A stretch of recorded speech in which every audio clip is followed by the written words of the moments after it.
नमस्कार, मैं श्रेया और आप देख रहे हैं डिजिटल इंडिया न्यूज। बढ़ते हैं खबरों की ओर। एआईएमआईएम का झुकाव महागठबंधन की ओर। बिहार चुनाव से पहले असदुद्दीन ओवैसी की पार्टी एआईएमआईएम महागठबंधन के साथ आने की संभावना जता रही है। प्रदेश अध्यक्ष अख्तरुल इमान ने कहा है कि सांप्रदायिक ताकतों को रोकने के लिए कांग्रेस और आरजेडी से बातचीत चल रही है। 2020 में एआईएमआईएम ने सीमांचल की 5 सीटें जीती थी, जिससे आरजेडी को बड़ा नुकसान हुआ था।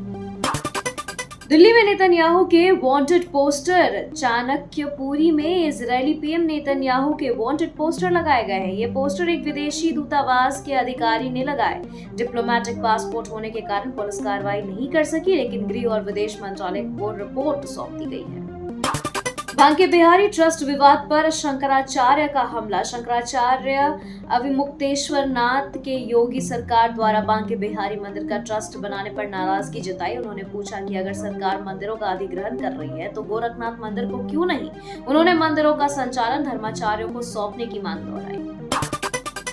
मोदी के नाम का सिंदूर बयान पर भगवंत मान घिरे। बीजेपी ने माफी मांगी। पंजाब के मुख्यमंत्री भगवंत मान ने ऑपरेशन सिंदूर पर टिप्पणी करते हुए पूछा, क्या मोदी के नाम का सिंदूर लगाओगे? इस पर भाजपा ने तीखा विरोध जताया। इसे सेना और वीर नारियों का अपमान बताया और मान से माफी और इस्तीफे की मांग की है। तेजस्वी यादव का नीतीश सरकार पर हमला। आरजेडी नेता तेजस्वी यादव ने नीतीश सरकार पर हमला करते हुए कहा कि राज्य के हर जिले में रेप की घटनाएं हो रही हैं और अस्पतालों में मंत्री के पीए बेड बेच रहे हैं। उन्होंने हाल की घटनाओं का हवाला देते हुए कानून व्यवस्था पर गंभीर सवाल खड़े किए।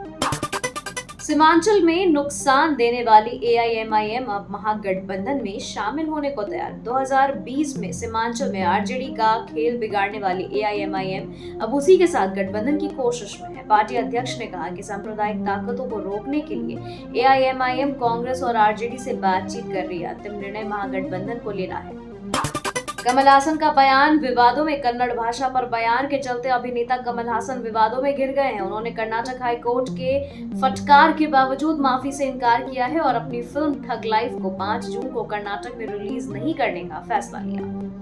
डीएम को सस्पेंड करो नहीं तो लॉकडाउन। टिपरा मोथा का अल्टीमेटम। त्रिपुरा में टिपरा मोथा के युवा संगठन वाईटीएफ ने गोमती जिले के डीएम पर पार्टी प्रमुख प्रद्योत देव वर्मा से मिलने से इनकार करने का आरोप लगाते हुए चेतावनी दी कि अगर डीएम को सस्पेंड नहीं किया गया तो पूरे राज्य में कोविड जैसा लॉकडाउन लागू करेंगे।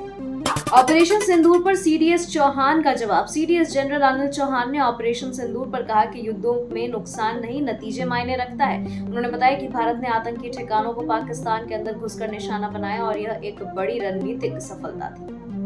गौरव गोगोई के स्वागत में मंच गिरने की आशंका। असम में कांग्रेस अध्यक्ष बने गौरव गोगोई के स्वागत समारोह में लकड़ी का मंच गिरने की आशंका से अफरा तफरी मच गई। आयोजकों ने सुरक्षा कारणों से कुछ समय के लिए कार्यक्रम रोक दिया और फिर दोबारा शुरू किया। खबरों के सिलसिले में फिलहाल इतना ही। बने रहे डिजिटल इंडिया न्यूज के साथ। नमस्कार।